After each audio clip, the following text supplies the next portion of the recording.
Spicy.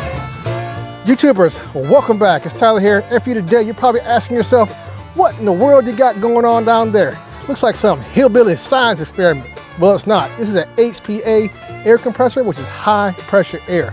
And it is roughly 29 times the pressure your sorry old air compressor that fills up your tires. And what does it do? Well, we're talking about that today.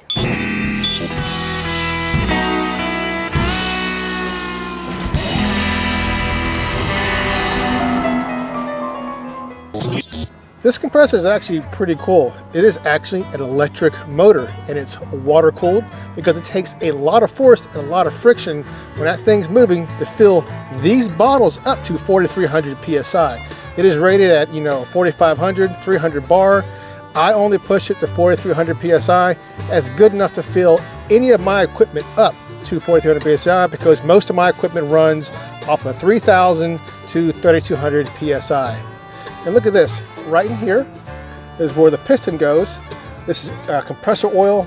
When you're filling up stuff with this high pressure, especially when it's going things like paintball guns or air rifles, you don't want any petroleum to ignite inside those systems because it could be catastrophic. So let's talk about this right here. The piston is right here, it's on a crank, goes up in this guy right here, and it pushes a cylinder which it's a 2-system fill. I'm not sure exactly how it works. Someone else can probably elaborate on that, but it goes from a lower pressure right here to a higher pressure right here. Then it goes into this guy right here, which keeps the moisture and oil out. And then it goes to a separate filter right here, which continues to keep the moisture and oil out of your paintball fill stations or your air rifle fill stations. And let's talk about hunting real quick. All right, so I have to get serious for a split second. And first of all, I want to thank YouTube for putting a new system in that allows us to see exactly what we can and cannot produce on YouTube. That is excellent. You guys do not abuse the system and ruin it for the rest of us. So let's talk about hunting. I know a lot of people, they want to poo-poo on hunting, and mainly I've been doing car videos lately, but really over half the car guys I know, they actually hunt. And there's going to be a lot of people who say you shouldn't hunt. You can go to the grocery store to get all the food you need. But right now, in this day and age, especially with this pandemic, is a good example of why hunting is a skill that can potentially put food in your stomach and keep you from starving. And any skill that can do that is possibly the best skill you can have in your entire life. Nothing is certain. And this pandemic will definitely show you that you just can't go to the grocery store always to get food.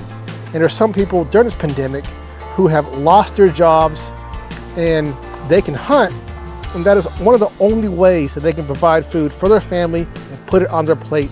So first I want to just get out the way and thank YouTube for allowing us to have this new system. And for all you people who don't agree with it, you don't have to agree with it, just accept it and know that it is definitely a skill that can keep you from starving. And that's all I gotta say about that. All right, so I got my babies out here to help me demonstrate this product.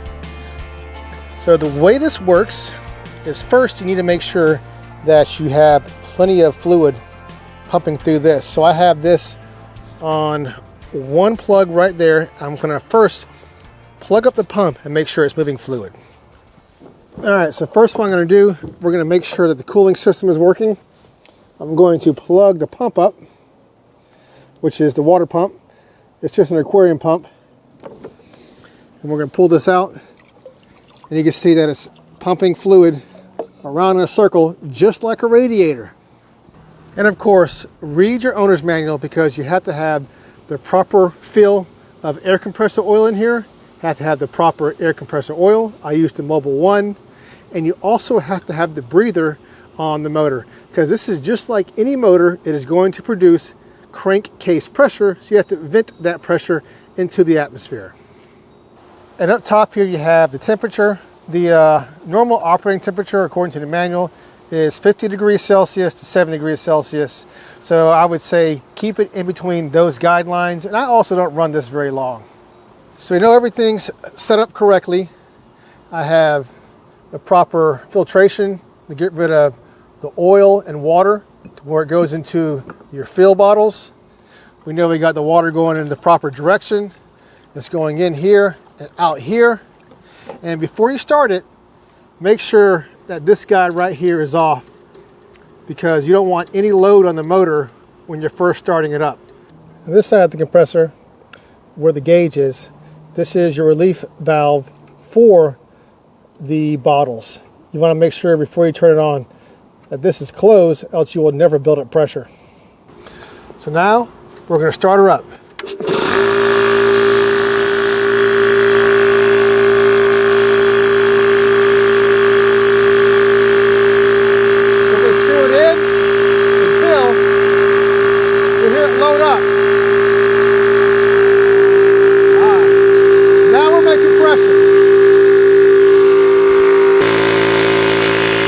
Temperature's coming up. Watch out, because these hoses right here, they do get hot. We're going to look at our bottle, make sure it's filling. And it is. And we're just going to watch our temperature and make sure it does not get too hot. At the same time, double check and make sure your water is flowing.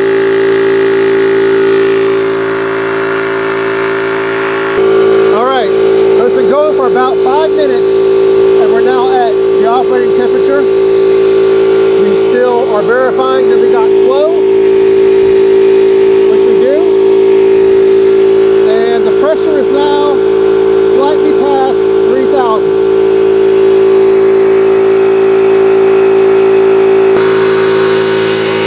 All right, we're right around 4,000. Let me show you guys this. I'm going to go ahead and turn it off.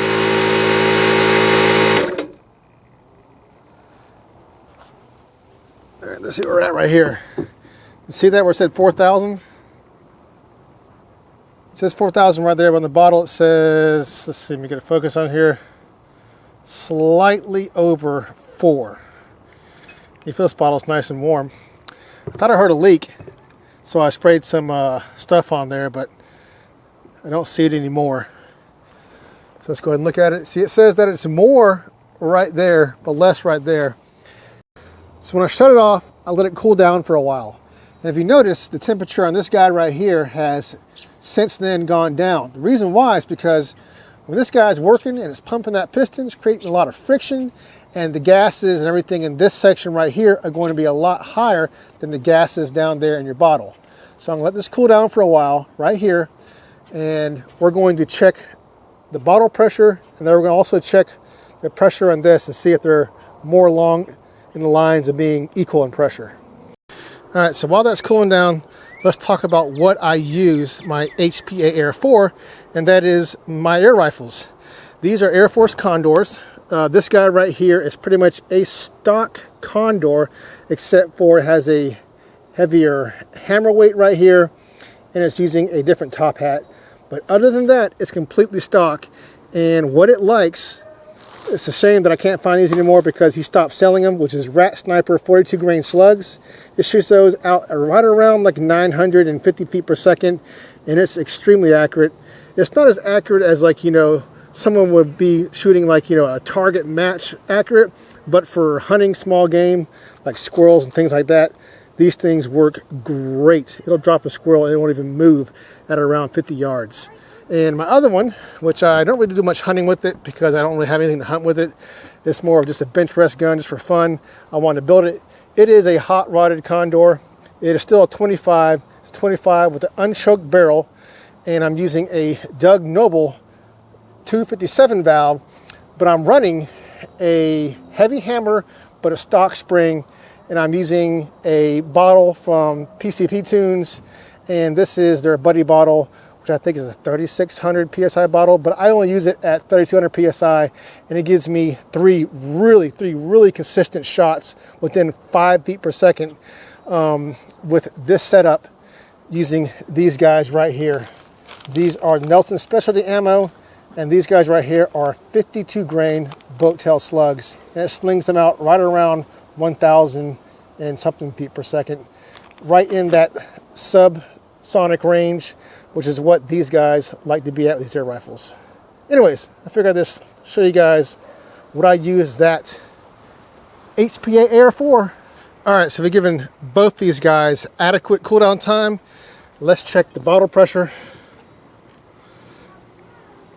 Bottle pressure is right around 4,000. And let's check the compressor area. And the compressor is saying that it's actually lower than 4,000.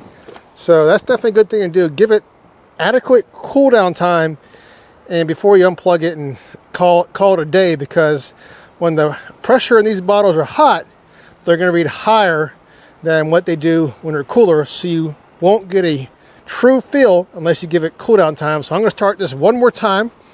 I'm going to make this loose to relieve the pressure on this side. You never want to start the motor with a whole bunch of pressure in here. And now we'll make sure our pump's going. Pump is going. Hit the button. And we're going to close it up.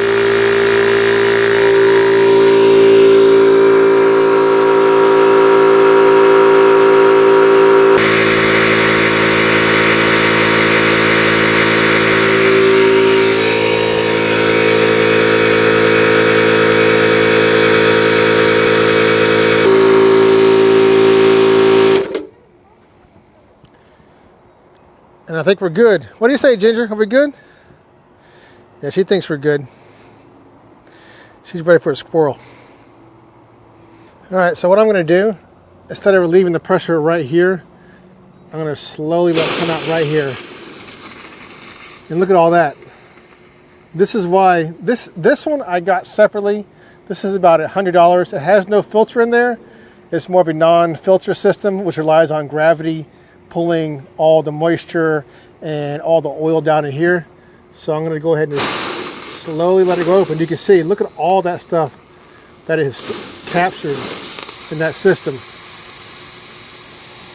Let's go ahead and do that. So I'm going to vent the system from this air filter right here.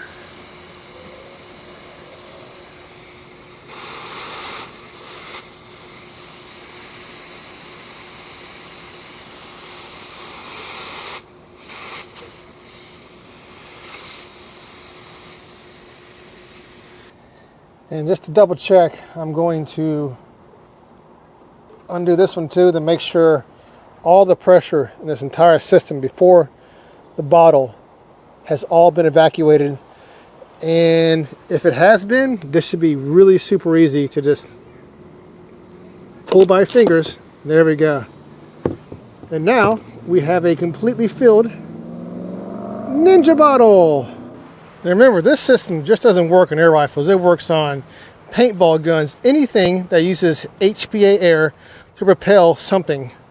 And this is a pretty inexpensive setup. I think I got this pump and I got that filter all for under $350.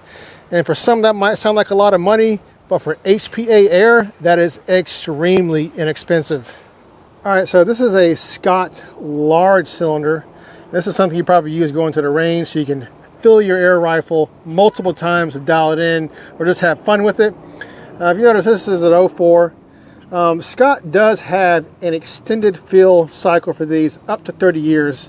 So as long as you get these checked in 5-year increments, they're good up to about 30 years. In 30 years, you have to dispose of them and get another one. But let's talk about how you fill these guys up.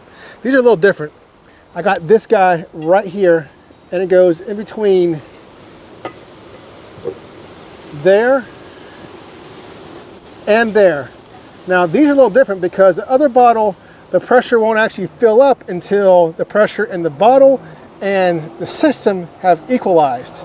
This one, not the case. So what you got to do, you got to leave your bottle closed all the way, wait for the pressure in this guy to equal the pressure that you have in the bottle, then slowly crack open the bottle so that way you're not putting a big draw on the system because that could potentially damage it. So you want to make this guy work as easy as possible while you're filling these bottles. Well, hey girl. Well, you know what? That's pretty much it. I know this wasn't really a car video, but it was still kind of cool with a interesting electric motor that can provide 4,300 PSI of compressed air for whatever your needs might be. And until next time, I will have a car video next time. Keep wrenching, subscribe, and peace.